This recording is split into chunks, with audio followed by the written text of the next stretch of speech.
ओम शांति। आज दिनांक 3 दिसंबर 2022। बाबा ने महावाक्य में हम बच्चों को जो शिक्षाएं दी उनका मनन करेंगे। बाबा बोले, मीठे बच्चे, अब कलयुग की रात पूरी हो रही है, नव युग बनाने बाप आया है, इसलिए तुम जागो, बाप की याद से अपने विकर्म विनाश करो।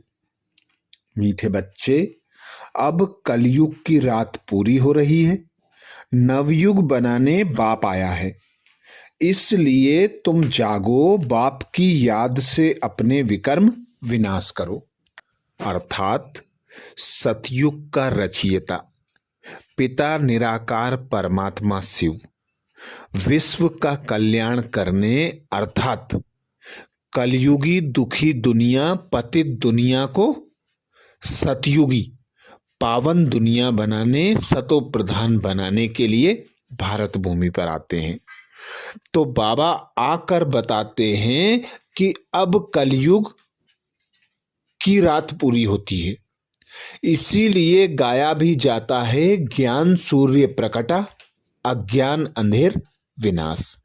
तो अज्ञान अंधकार की नींद में जब हम बच्चे सो जाते हैं तो स्वयं निराकार परमात्मा ज्ञान सूर्य आकर हम बच्चों को अज्ञान अंधकार की नींद से जगाकर ज्ञान के सोजरे में ले जाते हैं। अर्थात सतयुगी सृष्टि की स्थापना करते हैं। आकर बाबा कहते हैं, अब कलयुग का अंत है, नया सतयुग आने वाला है, इसलिए तुम बच्चे जागो और गुण ज्ञान तथा शक्तियां ग्रहण कर सतयुग में जाने लायक बनो और आप समान बनाने की सेवा करो। युक्ति बाबा बताते, मन मना भव।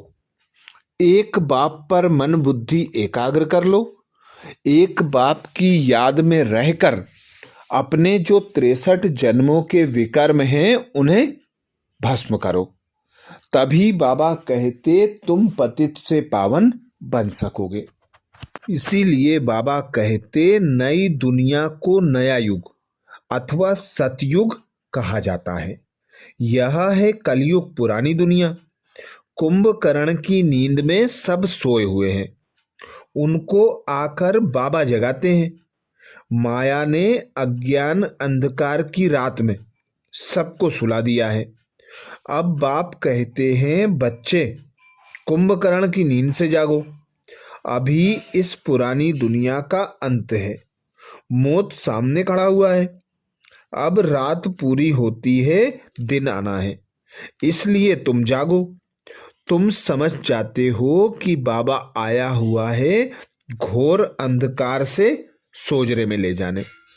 तो हम बच्चे भी और सर्व आत्माओं को बाप का परिचय देकर अज्ञान अंधकार से निकाल ज्ञान सोजरे में ले जाते हैं। तो बाबा कहते, अब एक बाप को याद करो, एक बाप का सबको परिचय देते रहो। प्रश्न किया बाबा ने, जिन बच्चों की बुद्धि सतो प्रधान बनती जाती है उनकी निशानी क्या होगी? जिन बच्चों की बुद्धि सतो प्रधान बनती जाती उनकी निशानी क्या होगी? उत्तर में बाबा समझाते, उन्हें दूसरों को आप समान बनाने का ख्याल आते रहेंगे, वह अपना और दूसरों का कल्याण करने की युक्तियां रचते रहेंगे, दिन रात सर्विस में लगे रहेंगे। हमारा पिता परमात्मा शिव निराकार ब्रह्मा तन का आधार लेकर हम बच्चों को आप समान बनाते। बाबा हम बच्चों को गुण ज्ञान तथा शक्तियों से सजाते। तो बाबा कहते, जो बच्चे संपूर्ण संपन्न बन जाते हैं वे बच्चे औरों को भी आप समान बनाने का पुरुषार्थ करते हैं। सदा उन्हें यही फुरना रहता है कि कैसे स्वयं का कल्याण किया वैसे ही औरों का भी कल्याण करें। दिन रात बुद्धि में नई नई युक्तियां आती रहनी चाहिए। बाबा कहते मनन चिंतन चलता रहना चाहिए कि कैसे सबको बाप का परिचय दूं, कैसे औरों को भी आप समान बनाऊं। दिन रात नई नई युक्तियां बुद्धि में चलनी चाहिए। इसीलिए बाबा कहते जो बच्चे समझते हैं, समझदार हैं, वे फिर औरों को भी समझाते हैं। समझाने बगैर वृद्धि कैसे होगी? ड्रामा अनुसार जिनका जो पार्ट है समझाने का व समझने का, वह अपना पार्ट बजाते हैं। बाबा कहते हैं गाया भी हुआ है, जब भंभोर को आग लगती है तब आंख खुलती है। तुम बच्चों को संग ध्वनि करनी है, रात दिन चिंतन चलना चाहिए, कैसे किसको समझाएं। सारी दुनिया को बाप का परिचय देना है। कितनी बड़ी कारोबार है, दुनिया कितनी बड़ी है, बहुत धर्म बहुत खंड है। सतयुग में एक धर्म होता है, फिर वृद्धि को पाते हैं। बाबा कहते हैं बहुत समझने की सहज बातें, पर कुछ ऐसे हैं जो एक कान से सुन दूसरे से निकाल देते हैं। जो बच्चे सुनकर समझदार बनते हैं वे अपनी भी उन्नति करते और औरों की भी उन्नति का ख्याल रखते। संग के रंग में नहीं आते हैं, सर्विस में बिजी रहते हैं। बाबा कहते ऊंच पद पाने का आधार है सर्विस, पवित्र पावन बनने का आधार है याद। बाप आकर जो हम बच्चों को आप समान बनाते, तो हम बच्चों को भी औरों को आप समान बनाने की सेवा करना है। ऐसे ख्याल आते रहना चाहिए। बाबा कहते उनको कहते हैं सतो प्रधान बुद्धि। तमो प्रधान बुद्धि ना अपना ना दूसरों का ख्याल करते हैं, उनको जैसे बेसमझ कहा जाता है। सतो प्रधान बुद्धि समझदार है। हिसाब किताब में कोई कोई का बहुत कड़ा रहता है, समझते हुए भी फंसे हुए हैं। इस समय को रात दिन सर्विस में रहना चाहिए। खुद की ही कमाई है, मुझ बाप से पूरा वर्षा लेना है, नहीं तो कल्प कल्प का घाटा पड़ जाएगा। पहले अपना कल्याण करेंगे, फिर औरों का कल्याण कर सकेंगे। अगला प्रश्न किया बाबा ने, तुम बच्चों को बड़े ते बड़ी कौन सी कारोबार मिली हुई है? तुम बच्चों को बड़े ते बड़ी कौन सी कारोबार मिली हुई है?